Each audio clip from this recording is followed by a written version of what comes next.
"No one hits that far in crosswinds," declared the SEAL instructor, watching his elite snipers miss target after target. The old man, raking leaves nearby, paused, glanced at the fluttering flag, then at the distant target. "Excuse me," he said quietly, "but the wind's coming from the northeast at about 15 knots. Mind if I show you something? From which city in the world are you watching this story today? If stories like this move you, consider subscribing to Hidden Heroes for more tales of quiet legends walking among us." The morning sun cast long shadows across the Naval Special Warfare training facility in Coronado, California. Arthur Blackwood pushed his maintenance cart along the perimeter of the shooting range, the same route he'd taken every Tuesday for the past 12 years. At 68, his weathered hands moved with methodical precision, checking irrigation lines, trimming hedges, collecting spent brass casings that the SEALs left scattered across the ground. To the young operators, he was furniture, background noise, just another civilian contractor keeping the base operational while real warriors trained for real missions. Lieutenant Jake Parker adjusted his scope for the third time, sweat beading despite the cool morning air. 800 yards downrange, a human silhouette target swayed slightly in the Pacific breeze. Around him, 5 other SEAL snipers lay prone, their Barrett M107 rifles trained on identical targets. "Wind's playing games today," muttered Petty Officer Rodriguez, squinting through his optics. "Gusting between 10 and 20 knots. Master Chief Instructor Williams paced behind them, his voice carrying the frustration of a man watching his best students struggle. "This is basic marksmanship, gentlemen. 800 yards should be a chip shot for operators of your caliber." Parker squeezed the trigger. The .50 caliber round cracked through the air, but the spotter's call confirmed what everyone could see through their scopes. Miss. Low and right. "Damn crosswinds," Parker spat, working the bolt to chamber another round. That's when they heard the voice. "Excuse me." The words were quiet, almost apologetic. 6 heads turned to see Arthur standing behind the firing line, his rake still in hand, work gloves dusty from the morning's labor. His faded blue coveralls bore the Naval Facilities logo, and his weathered baseball cap sat askew over silver hair. "But the wind's coming from the northeast at about 15 knots, he continued, his voice carrying a subtle authority that made the operators pause. "And at this elevation, with the marine layer, well, you might want to compensate about 3 minutes of angle left and 1 minute of angle up." The silence stretched for several heartbeats. Then Lieutenant Parker burst out laughing. "Did the gardener just try to teach us windage?" Rodriguez joined in. "What's next, Gramps? Gonna show us how to clear a room with a leaf blower?" Even Master Chief Williams cracked a smile. "Arthur, right? I appreciate the input, but these men are trained precision marksmen." Arthur nodded slowly, his gray eyes moving from the flag whipping in the breeze to the distant targets. "Of course, Master Chief. I used to do a little hunting back in the day." "Hunting?" Parker repeated, his voice dripping with condescension. "Let me guess, deer season with a 30-06? "Something like that," Arthur replied quietly. Master Chief Williams was about to dismiss the old groundskeeper when something in Arthur's demeanor gave him pause.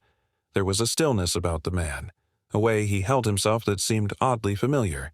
Williams had spent 30 years in special operations, and he'd learned to recognize certain qualities in men who'd seen combat. "Tell you what, Arthur," Williams said slowly, "why don't you show us what you learned hunting?" The suggestion hung in the air like gunpowder smoke. Parker sat up, incredulous. "Master Chief, you can't be serious." "Dead serious, Lieutenant. If Mr. Blackwood here thinks he can do better than Navy SEALs, let's see what he's got." Arthur hesitated. For 12 years he'd kept his head down, content to tend his gardens and live quietly in the shadows of his past. But watching these young warriors struggle with fundamentals that had once been second nature to him, old instincts stirred. "I wouldn't want to presume—" "No presumption," Williams interrupted. "Consider it a learning opportunity. For all of us." Arthur set down his rake and approached the firing line. His movements were deliberate, economical, no wasted motion. He knelt beside Parker's position, his weathered hands hovering over the Barrett M107. "May I?" Parker slid aside, still smirking. "Knock yourself out, old man. But when you throw your shoulder out, don't blame us." Arthur positioned himself behind the rifle with fluid precision. His body seemed to melt into the weapon, achieving that perfect union of man and machine that only comes from thousands of hours of practice. He didn't rush to the scope. Instead, he lay still for a long moment, reading the environment. "Barometric pressure's dropping," he murmured, more to himself than to the watching SEALs. "Wind steady at 15 knots, but see how the grass is bending? There's a thermal updraft about halfway to target." He finally settled behind the scope, his breathing immediately falling into the controlled rhythm that snipers know by heart. His finger found the trigger, but he didn't rush. He waited. 1 breath. 2. On the 3rd exhale, Arthur's finger moved with surgical precision. The Barrett roared, its muzzle blast kicking up dust and rattling equipment. Through their spotting scopes, 6 SEAL snipers watched the impossible happen. The target didn't just hit, it obliterated. The round struck dead center mass, tearing through the silhouette with devastating accuracy. The silence that followed was profound. "Beginner's luck," Parker whispered, but his voice lacked conviction. Arthur worked the bolt smoothly, chambering another round. This time he didn't pause to read the wind. The second shot came within 30 seconds of the first. Another perfect hit. The third shot came even faster, and the fourth.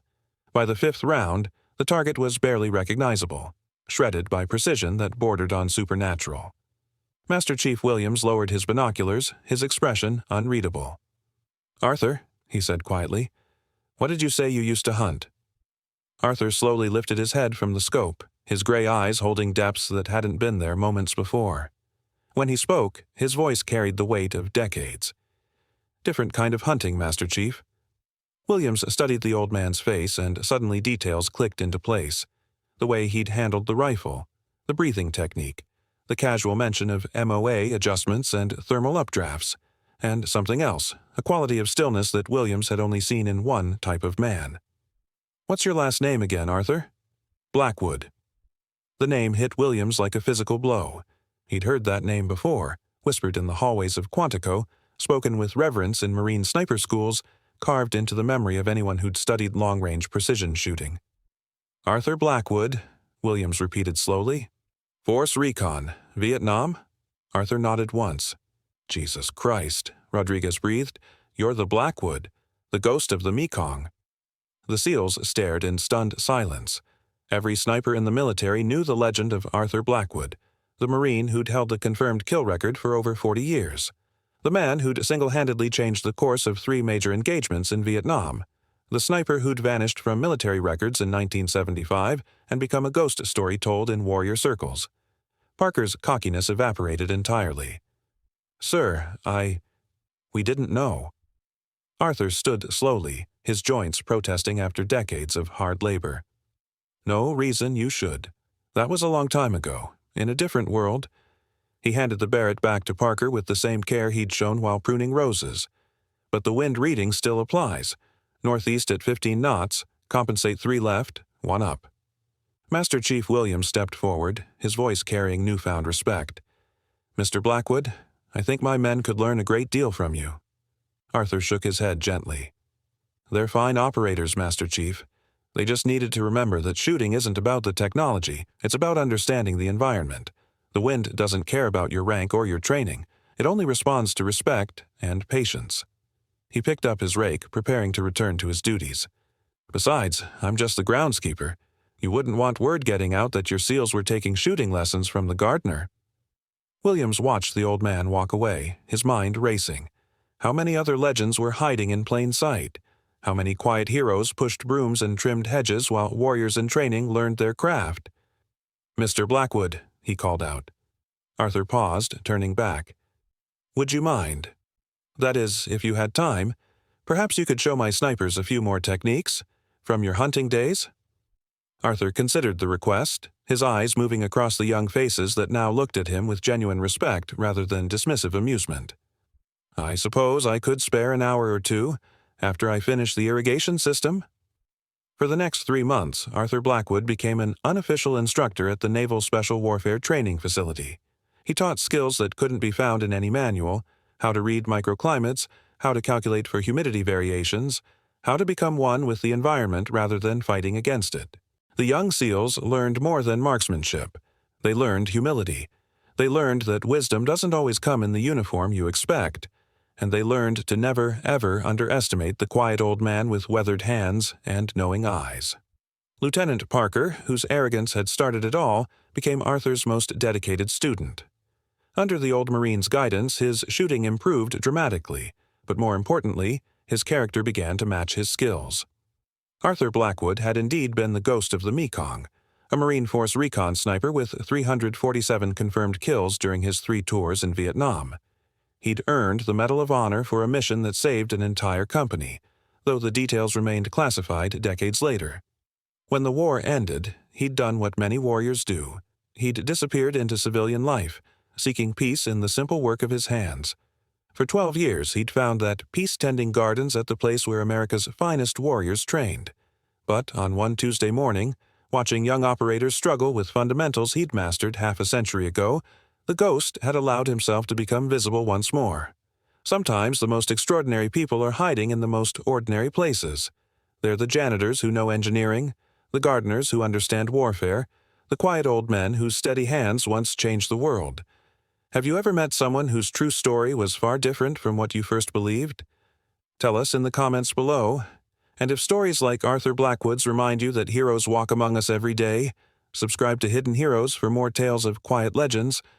Because the next time you see someone going quietly about their work, remember, you might be looking at history itself, disguised as an ordinary Tuesday morning. This story is a work of fiction created to honor the spirit of service, sacrifice, and the quiet heroes who walk among us. Any resemblance to actual persons or events is purely coincidental.